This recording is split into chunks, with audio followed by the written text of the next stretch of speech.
Bienvenue dans le dernier flash. La chef de l'opposition péruvienne, Keiko Fujimori, comparaît devant un tribunal.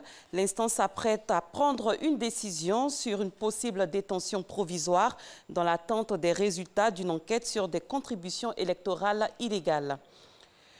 Plusieurs milliers de femmes ont cessé de travailler en Islande dans l'après-midi à 14h55, heure à laquelle, à salaire équivalent aux hommes, elles ne sont plus payées.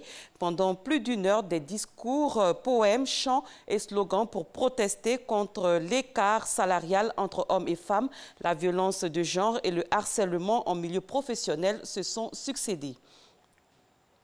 Après des années d'exil au Liban, des familles syriennes peuvent finalement rentrer chez elles dans le cadre des retours collectifs organisés par les autorités libanaises en coordination avec le pouvoir du président syrien Bachar al-Assad.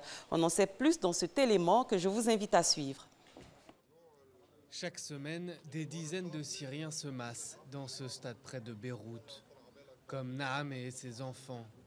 Après plusieurs années réfugiés au Liban à cause de la guerre qui ravage la Syrie voisine, ils ont décidé de rentrer chez eux. On est content et hésitant à la fois. Là-bas, les prix sont élevés, il n'y a pas de travail, la vie est difficile aussi. Mais Dieu merci, dans notre région, c'est calme. Notre maison tient encore debout, nos proches vivent là-bas, sur notre terre, avec nos bêtes. Ça ira bien, Dieu merci. Comment tu t'appelles? Naamé? C'est bon, tu peux monter, doucement, un par un.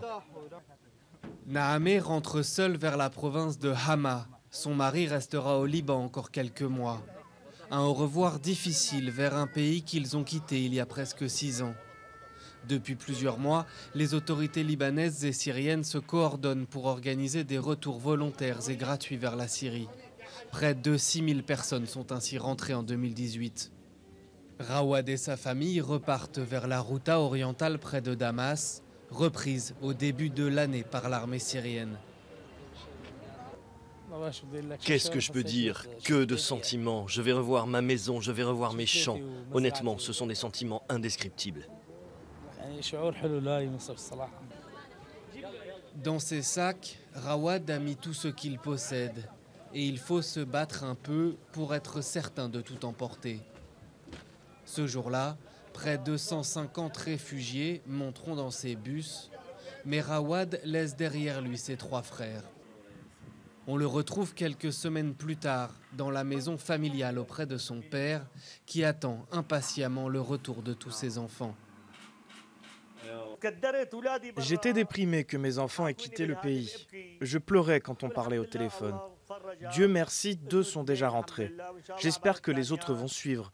Quand mes enfants seront près de moi, je serai le plus heureux du monde. Je n'ai besoin de rien d'autre. Ce couturier de profession cherche maintenant un travail. Son ancien atelier a été pillé.